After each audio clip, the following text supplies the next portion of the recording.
Oh, okay. So I finished Higurashi chapter 1, and I didn't realize it was a murder mystery. So I guess the fun in a murder mystery is to figure out what the fuck's going on. So I wanted to record my thoughts and opinions on how the chapter went, where it might go, and things like that. So I was really surprised. There was a lot of good foreshadowing in the script. There's a lot of one off lines that characters will say that seem to be uh, way more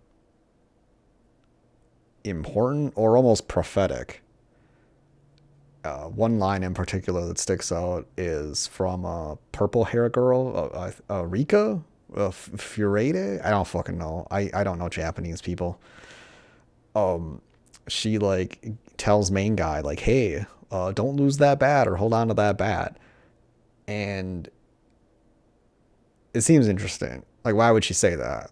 Now I understand why she says like in the chapter. There's an explanation of why she says that because that bat belonged to a student who used to go to the school, but then just he transferred out. But the main guy eventually realizes he didn't transfer to another school. He literally transferred out of existence as that's part of the curse in Hinamizawa. And I guess that was a part that wasn't fully really explored, and that, obviously it's just chapter one. But it seems that somebody is killed in a rather horrible manner, and then somebody is disappeared from the town. And my initial thoughts were that the person who is disappeared is somehow guilty of the crime, or that they aided in the killing of the other person, or there's just something to that effect. I thought that they were involved in the crime, but instead it seems like it's just a second victim. They're just gonna be dead, but not be dead in the sense that there's a corpse.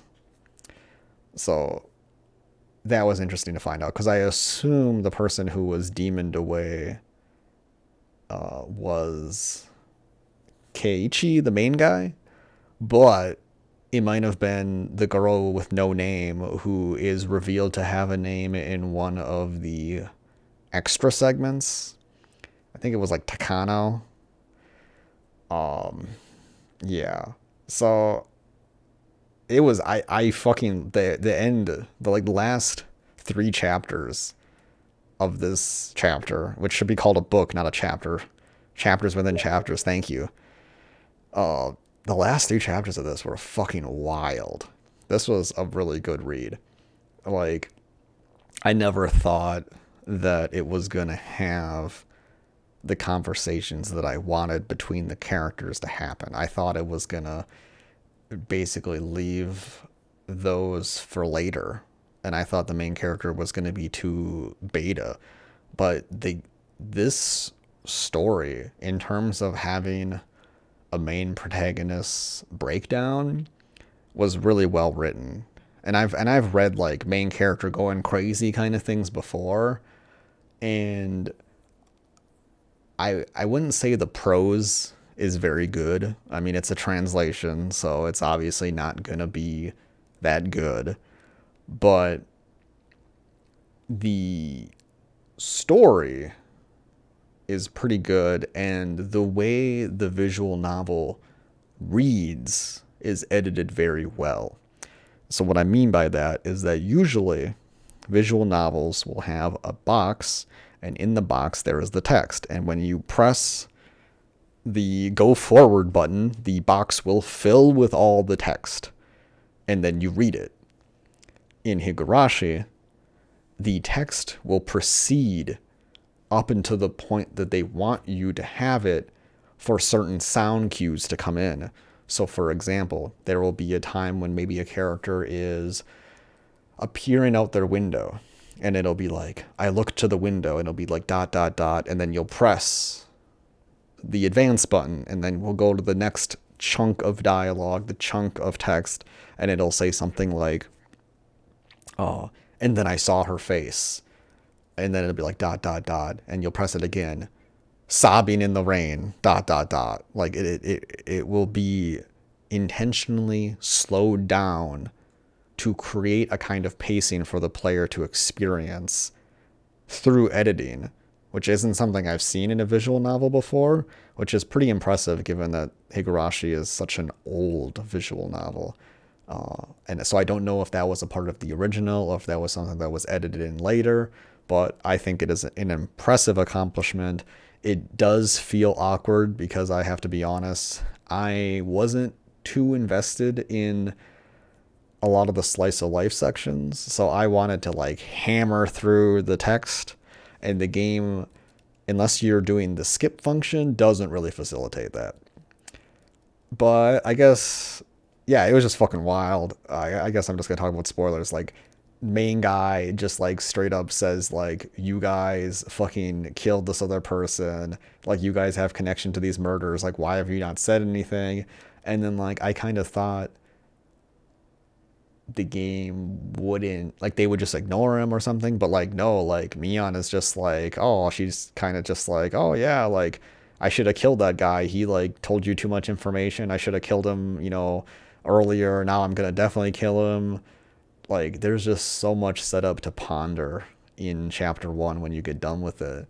Like, is the main character crazy? Well, he's definitely crazy, and the story really subtly implies that the main character is crazy in a way that I think was really effective, and probably one of the most powerful scenes I've seen in a visual novel, that's on par with the Saya no Uta Saya gets killed ending.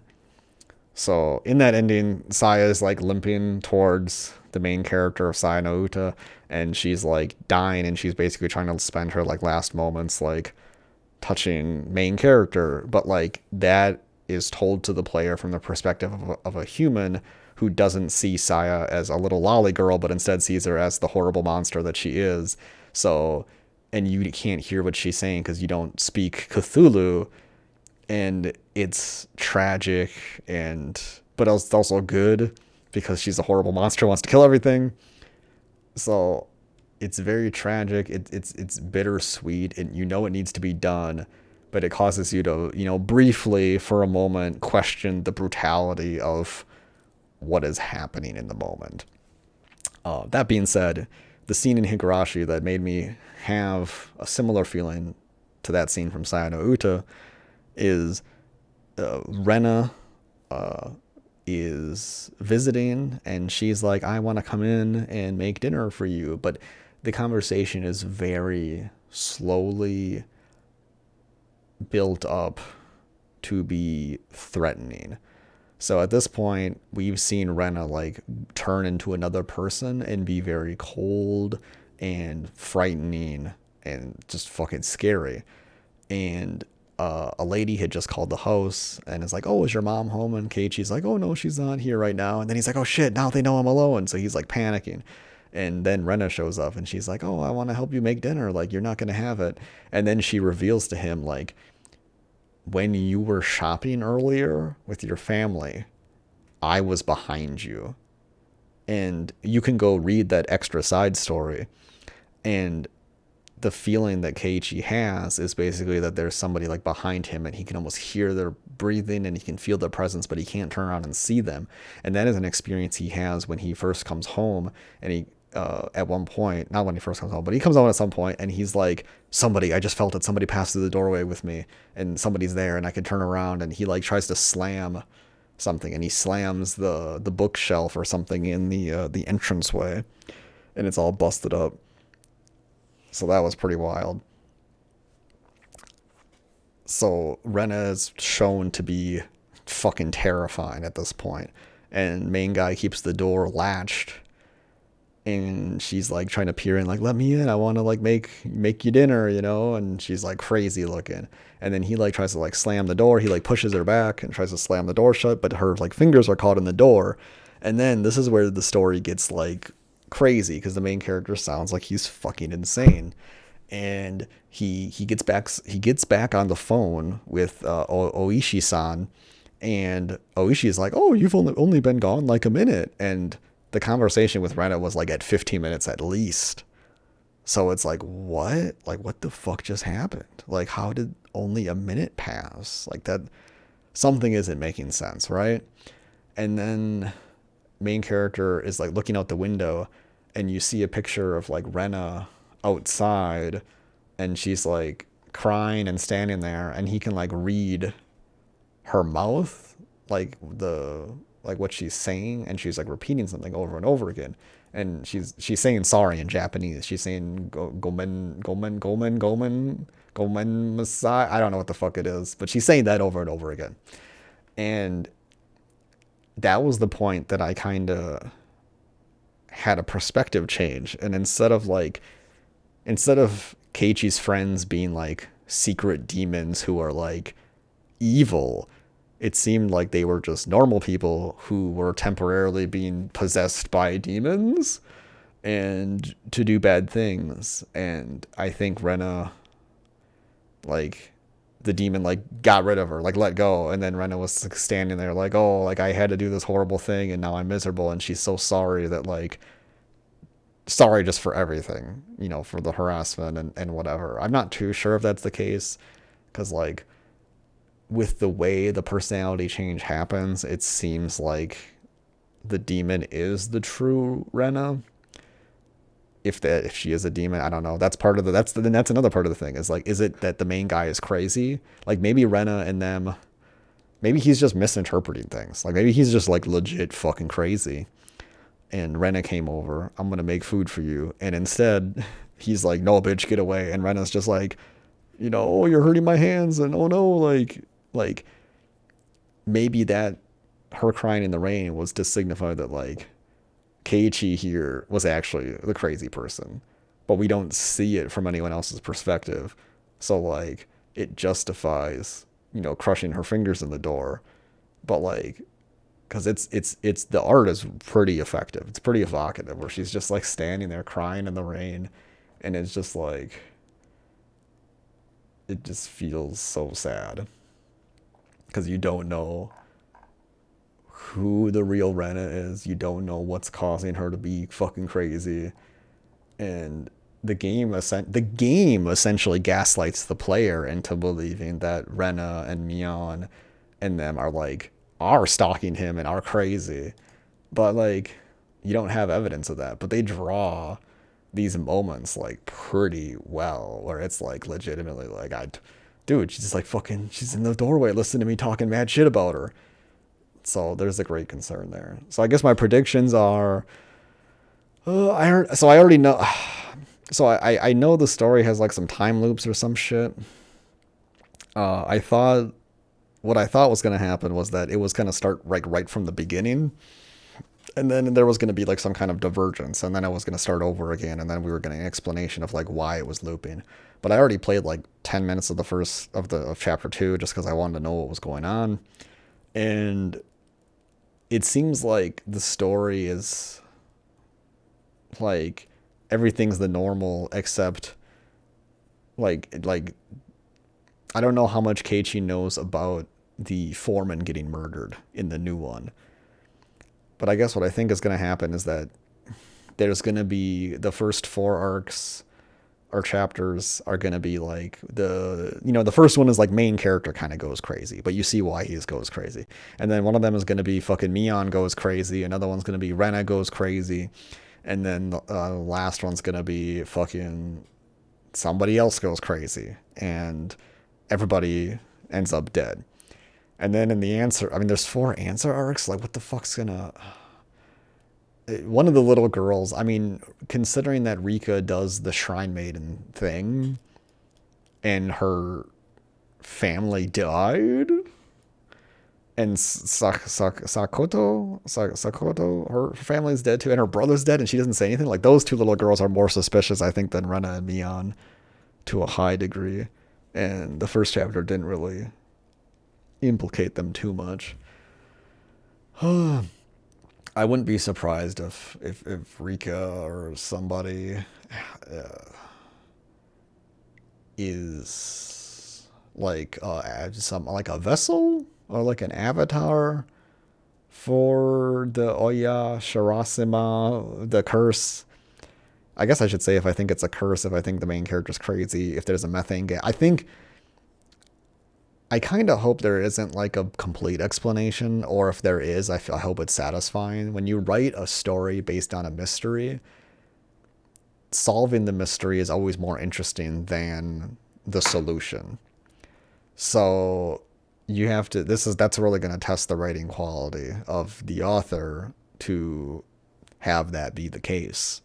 And a lot of the times with these like Steam, like Corpse Party is a fucking boring game, and the mystery is just fucking they're barely non-existent. It's so padded for time. It's so bad. I hate it. A good Steam game that I think maintains the mystery throughout is Aoani, the AOONI game, where there's the big purple dudes that chase you around the house in the woods. And I know the house in the woods is an old trope, but the game doesn't explain why there's monsters in this house. And you're just like, you get in there and then like suddenly your friend's like, oh shit, this place is legitimately fucking haunted. And we're trying to run for our lives. And then your friends get turned into monsters. And then you see a basement of like all sorts of different monsters. And like, that's what I want to see from a horror game. I don't want it explained. I just want, I want the horror to feel legitimate. And I think so far in this game, they've done a pretty good job. I mean, I know they hit the audience over the head a little bit where it's like, oh, is he crazy? Is Rena and them crazy? Is the curse real? Is it just coincidence? And the game even does this after you beat the game. They have like a all cast review where they review the story essentially in character while talking about each other. It's very awkward and weird. So I don't really know, but I think it's great. And I mean, it's like a 9 or 8 out of 10 for me, I think. And this is just one chapter alone, not reading anything else. I think it's a great experience. It's fucking scary. It's one of the scariest reads that I've had, honestly. And that's due to the amazing soundtrack at times. Now, there is an issue with that where the songs repeat and there isn't a good edit to repeat the song. So the song will like end and then it'll start up again. And that bridge is non-existent. So it's just like jumping over some fucking like leap pads. It is very jarring, but some of the songs are like really good, and they're very minimal, but they're very evocative. So I think that's pretty good. And there's a constant reference to cicadas, but I don't really know. I guess that means something. I mean, that's what Higurashi is. It's about the cicadas and they're crying, and then it is, that is the thing that comes up in the game that's really good, is that like there's like a part where like, oh no, I can't hear them. Like they were warning me and now they're gone and now I'm gonna die. But like once again, like it's the main character just like fucking being crazy. So I don't know. I don't know what my predictions are for like who killed Tamaki-san. I think it was the lady he was with. I think it was a kind of like maybe seductress kind of thing or something. Like I don't see how Keiichi's and his friends could have been the culprits, because it happened like right after they stopped hanging out and he walked home with them, I thought. And then also, this is an underdeveloped point in the story, and I think it should have. This is what to me justified Rena and Mion's secrecy, is that Keiichi talks to the cop because the photographer guy dies, and they wrote their names all over his shirt as like a goodbye letter for a punishment for one of their club activities. So like their names are evidence implicating them in this murder. So my initial understanding was like, oh shit, the cops are going to look for the people who signed their names on this guy's shirt as the people who killed him. So like in my mind, Rena and Mion were trying to like be secretive about the curse and everything because they didn't want Keiichi to know more information to reveal to the outside investigator. But they do that in a really kind of ineffective way. And but that doesn't, the story, like the cop brings up the fact that like, oh, your friend's names are all over this, but the cop already knows about the curse, and he's like, and he doesn't even suspect Keiichi at all, but that might be him lying to Keiichi to like try to be like, hey, like I think you and your friends killed this guy, but I'm gonna befriend you. So it's a little strange. I'm not too sure if